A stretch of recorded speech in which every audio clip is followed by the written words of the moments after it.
I also happen to mention KRK speakers. They're not that much better than the blue skies that were in that one video that I saw. And you got to understand my history with KRK. I sold the first KRKs when they first came out, the 703s, which were a 7-inch woofer and an inverted tweeter.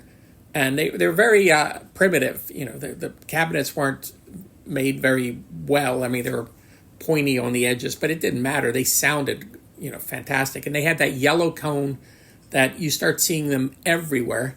They were passive monitors. They were about $900 for a pair. And I remember people coming in to listen to NS10s, and I'd put up the 703s, and they found the money to buy them.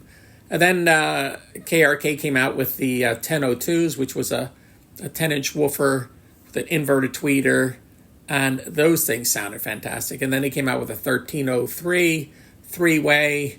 I think it had a 13-inch woofer. It was some odd woofer with the same inverted tweeter.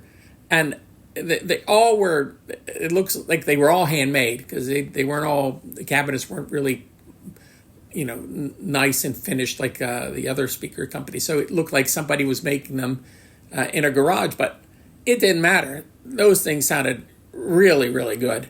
And the owner of the company, KRK, Keith, I think it's Klotzwater. I can't pronounce his name.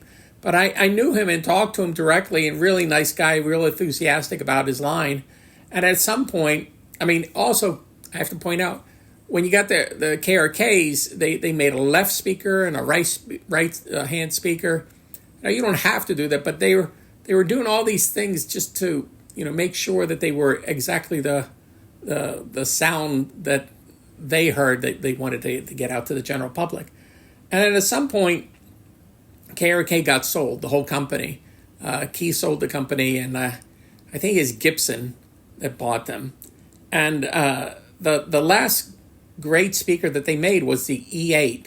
And this E8 was a two-way inverted tweeter, 8-inch woofer, but a long throw woofer, and the thing weighed a ton, so really solid. And I sold a good amount of those. They had, the first ones that came out with a polishing cloth, so they were this glossy black that looked really nice. And then they came out with a flat black one, just to cut down on the cost of making these things. They sounded really good, and you saw them all over the place, but Gibson didn't keep up with the parts. So as you start blowing up tweeters and blowing up woofers and blowing up amplifiers, things like that, you couldn't get any parts. And in fact, one of my clients that bought a pair from me, he just gave them to me. He says, I can't fix these, and I have no use for them, and they take up so much space. He gave them to me, and I go, all right, I'll figure out how to get it fixed. I could not. I got in touch with Gibson. They had no parts. They didn't know when they were going to get any, and it was kind of basically leave us alone.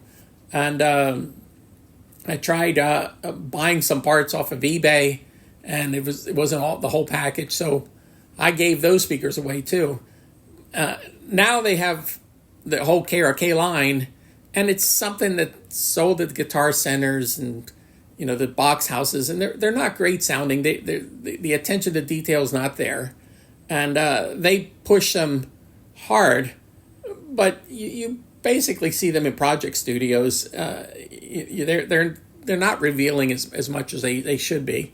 So not as bad as I would say those some other speakers, but it's just not a speaker I would recommend. And I do see them every so often, all blown up sitting in someone's closet. So that's my experience with the KRKs. If you could find those old KRKs, those things sounded fantastic. And those 703s were really great sounding speakers. So there's my little bit on the KRKs. Now, also, Keith has a new company. It's not called KRK. I think it's his last name, Design, Klotzwater Design. And he makes speakers. They're supposed to sound pretty good. I haven't heard any personally, and I haven't seen any out in the wild, but I think he's been trying to raise money to get production going. But maybe they're out there now, but it's not as big of a system as it was before. But there you go.